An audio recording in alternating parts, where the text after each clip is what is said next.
Hey everyone, today we'll talk about principles behind stretching. When we say stretching, we're talking about elongating the muscle fibers. Now, whenever people think about stretching, and you have to stretch a particular muscle, they just plainly memorize that, oh, I do this particular movement, I stretch a muscle. For example, the moment I ask someone, how do you stretch your triceps, which is the back of your arm? I say, oh, triceps, that's simple. You take your arm, you put your hand at the top, and then you're going to pull, and I'll feel a stretch right there. Okay, so why these movements stretch that muscle? Now, that understanding is very important to analyze why a particular movement will stretch or elongate a muscle. Now, muscles cross joints, there's no doubts. There are muscles which cross single joints, there are muscles which cross two joints. So that's when it gets a little more trickier. Now, for example, stretching can be as very simple as, for example, if you see my finger, so let's say a muscle which can bend my finger, which is flex my finger. If I want to stretch that finger, I have to do the opposite movement. So when I do extension, I feel a stretch on the flexors. So always remember, when you want to stretch a muscle, you have to perform the opposite action of that muscle. In that way, you will lengthen that muscle. So one more time, when a muscle can flex, if you want to stretch the flexors, you have to extend these muscles, right?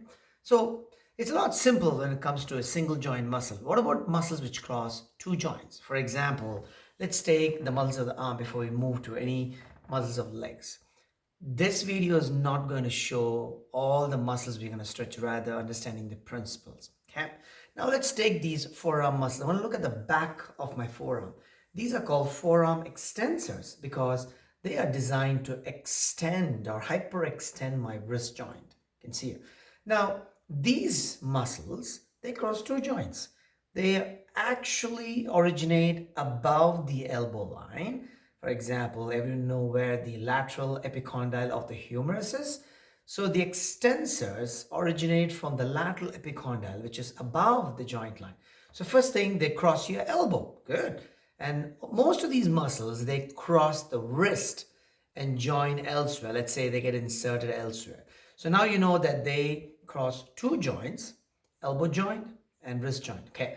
Now, because they cross both the joints, is very important to keep in mind the position of both joints will impact the stretch of that muscle.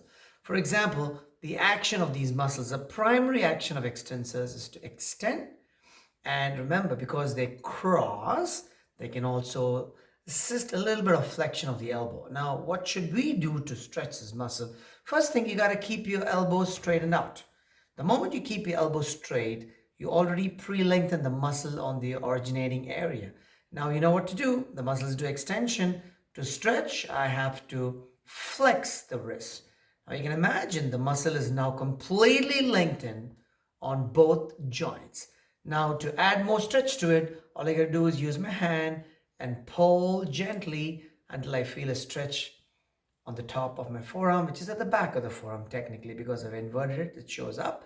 So that's where I should feel the stretch. So once again, watch carefully. When I keep my wrist flexed, I put a stretch.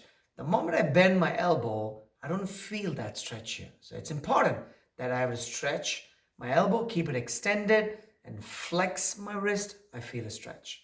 This applies for two joint muscles. Remember, you have to do the opposite action of a muscle to stretch the muscle. Now let's go a little bit lower down. Let's maybe talk about the bigger muscles. So on the front of the thigh, you have quadriceps.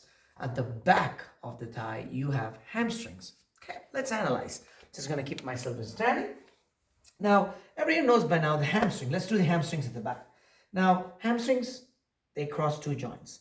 They cross the hip joint and then they cross the knee joint. Now remember, the insertion point is very important. The hamstrings, they get inserted below the knee joint. They originate above the hip joint. So it shows they cross two joints. Now, primary action of hamstring is, everyone should know this.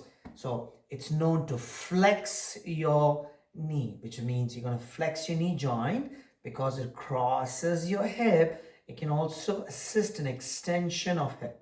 But the primary action is flexion of the knee.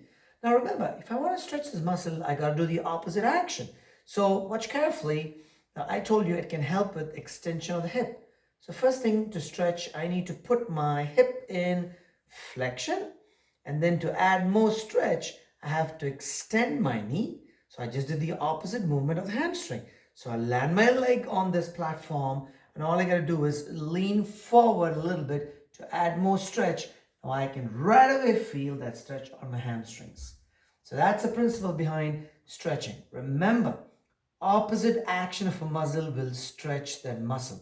Hamstring can flex my knee and extend my hip. I do the opposite. Flex my hip and extend my knee and add a little more to it, and I feel the stretch right there. So once again, that's a principle. So one more muscle, let's do the quadriceps. All right, now this one, it's obvious. Now quadriceps is known to extend your knee. That's the action. It can extend your knee. And because it also crosses your hip joint, it can also flex your hip. Watch carefully. This is the function of quads. It can help with a little bit of a flexion, and it can extend your knee. So what should I do to stretch this muscle? I do the opposite of the motion. So this time I'm going to keep my hips extended. I'm going to flex my knee, and I'm going to add a little more to that stretch. Now I feel that stretch on my quadriceps because I'm doing the opposite action of this muscle, right? Okay, so to wrap up, keep in mind, that's the principles behind stretching muscle fibers. So it's not about just memorizing, oh, this particular movement will stretch a muscle, but rather understanding the principles of anatomy. So it's very important. You have to know where these muscles originate, where these muscles insert. When you know that, you'll know the action. The action of the muscle is what is the primary function, is to contract. You want to put a stretch, you do the opposite action to stretch the muscle. Okay. Hopefully you found this video useful, and I will try to do more videos on how to stretch different types of skeletal muscles, upper extremity muscles, lower extremity, neck, trunk. So there's various muscles you can stretch, but again, understanding the principles of anatomy is huge to get an understanding of how to stretch these muscles. All right, take care.